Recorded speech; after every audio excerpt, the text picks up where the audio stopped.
Okay, so LVI or MLV, how to decide. There is not a yes or no answer to this. As is often the case, the answer is it depends on what you want to do and what risks you are willing to take. The biggest difference is going to be how we generate antibodies. Both MLV and LVI, our goal is to generate immunity. Our goal is to increase immunity in the pig. Both of them will do it. Both of them will create immunity in the pig. But they are very different tools to get that immunity created, okay?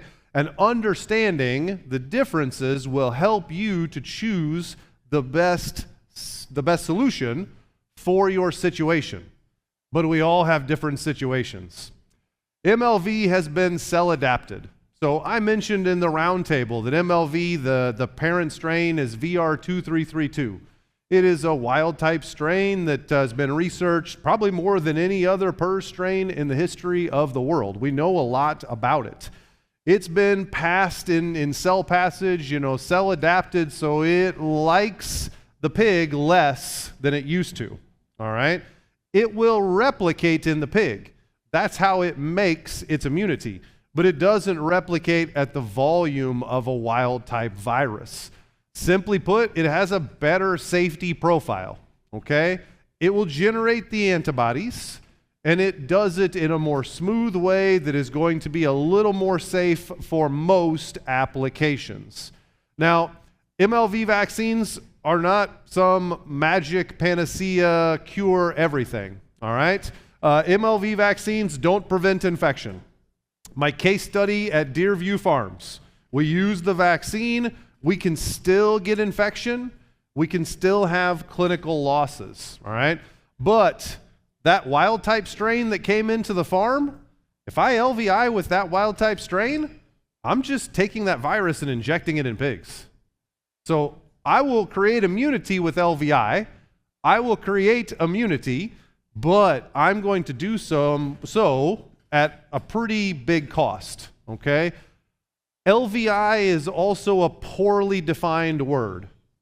If I said, take your paper out and write down your recipe for LVI, we would end up with a lot of different recipes, okay? We all are going to create the LVI in a different way. Some of us might use serum, some of us might use some other type of sample. Some of us might say, well, I have multiple strains on my farm, so I have to go get every strain into my LVI. Makes sense, but I don't exactly know how you do that. On a 6,000 head sow farm with 10,000 baby piglets in the farrowing house, how do I know how many strains are on my farm? And what does Giovanni's work tell us, Daniel, about how many strains are oftentimes involved in a PRRS outbreak? It's not one strain as often as we think it is. It is more often than not multiple strains present. And so if I go take LVI, I will build immunity against that one strain. I can homogenize my sow farm against the strains that are in LVI material. But we know that I'm going to have a hard time getting all the strains in the LVI, and I really don't know how to dose it very effectively. Better said, there's 1,000 different ways to dose and administer the LVI. So it's a dangerous term to talk about without further defining it. I would say it's going to be extremely rare that I would ever consider using LVI without trying to use MLV before the LVI. I'm not going to use them at the same time. But one of MLV's big value propositions is it reduces the shedding of the wild type virus. If I can get MLV into some of those animals before I take the wild type to them, I will reduce both the volume and the duration of shedding of the wild type PRRS. And both of those are good things. So if I'm going to do LVI, I really am only restricted to using it in a Site 1 and really restricted to only using it as a homogenization tool. I can use LVI in my gilts coming in. Paul talked about that in the Danish experience with the 12-week quarantine. In my experience with type 2 strains in the US, boy, it's hard to do. If I'm going to bring 100 gilts in every batch, even if I bring them in as weaners, and I vaccinate them with MLV at weaning time, and I LVI them at 8 weeks of age, 9 weeks of age, maybe 90 of those gilts have cleared the virus by the time I want to breed them, but there's always some of them that have not cleared the virus, that we get recirculation. And the offspring of those gilts, the piglets that they produce, they are the typhoid Mary of my pig flow. Those piglets, it may only be 1 or 2% of the piglets at weaning that are infected, but they will bring the virus to the site 2. They will bring the virus to the site 3. And I know you all are familiar with this, right? The site 1 is clinically very stable.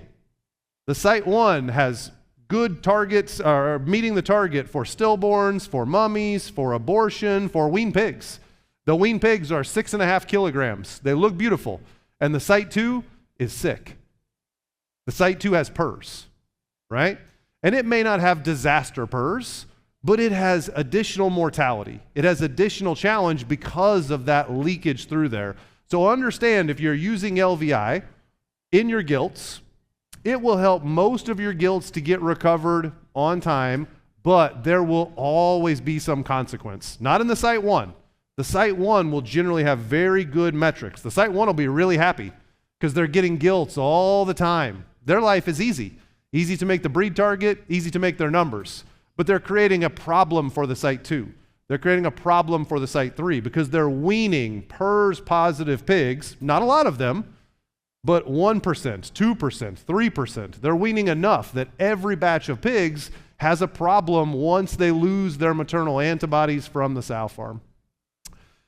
It really comes down to, in the homogenization decision, it comes down to, what do you value more? Do you value more pigs, or do you value eliminating the wild type strain as fast as possible? And that is true of our LVI MLV, it's true of our McRebel, okay? Almost every decision we make, it will help one of those two things, but it will hurt the other. So if we use MLV, we will make more pigs. That has been very well researched. You don't need to think about that anymore. We will make more pigs with MLV. With LVI, we will get to wild type negative faster, about 3 weeks faster on average. But we do so at the consequence of losing weaned pigs. When we LVI, we're going to have some extra abortions, we're going to have some extra stillborns, and there's nothing we can do about it. It is the cost of using the LVI. So in a multiplier, I'm more likely to use LVI. In a multiplier, I value getting rid of the PRRS virus as fast as possible because my gilts are worthless until I get PRRS out of them. But in a commercial pig farm, almost always the economics would suggest more pigs is more valuable. I can live with being PRRS positive for an extra 3 weeks if I have more pigs available to me. And we have some math to help you make those decisions. Let's look first at how to acclimate our gilts. This is a project where there was 1,000 gilts that got LVI and 1,000 gilts that got MLV. And I won't go through all of the performance metrics, but you can see it is very obvious which one creates more challenge for the gilts. Both of them create antibodies. I am getting antibodies created in either situation. The cost of the antibodies with LVI is more mortality in my gilts, worse growth, lower selection rate, less of them coming into heat, less of them bred, worse farrow rate, and worse total born. Okay?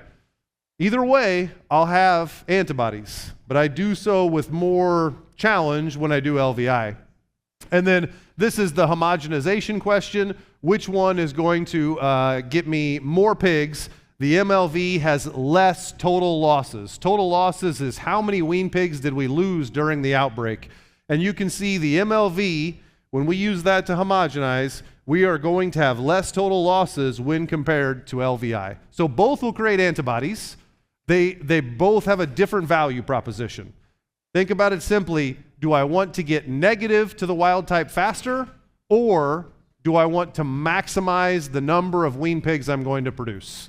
If you think about it that way, you will probably be happy with your decision. And with that, turn it back over to Oliver to take us to talk number 2.